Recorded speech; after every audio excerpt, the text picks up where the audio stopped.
আত্মবিশ্বাস যদি আপনি হারিয়ে ফেলেন তাহলে আপনার মধ্যে দুর্বলতা আসবে, আর এই দুর্বলতাই আপনার জয়ের পথে অন্তর হয়ে দাঁড়াবে। অর্থাৎ আত্মবিশ্বাস সাফল্যের একটা চাবিকাঠি।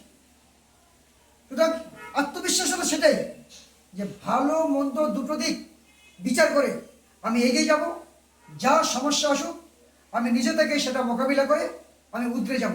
এটাই হচ্ছে আত্মবিশ্বাস। এই আত্মবিশ্বাসের তারতম্যে জয়ের পরে যা হয়। আমি ছোট্ট একটা গল্প বলছি। 50টা ওয়াইল্ড বাফেলোস, বন্য মহিষ যাচ্ছে, একটা সিংহ আসছে।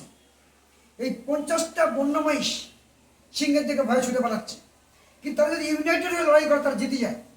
তাদের মধ্যে বিশ্বাস যে ইটার ইজ কামিং, অর্থাৎ খাদক আসছে, তাই তাদের মধ্যে একটা দুর্বলতা সৃষ্টি হচ্ছে, ভয়ে পালাচ্ছে।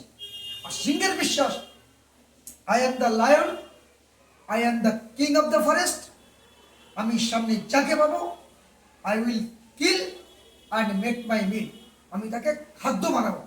এই বিশ্বাসের তারতম্য। সুতরাং আপনাদের মধ্যে বিশ্বাসটা ঠিক রাখবেন। বিশ্বাস হচ্ছে আপনাদের জয়ের চাবিকাঠি। ধন্যবাদ।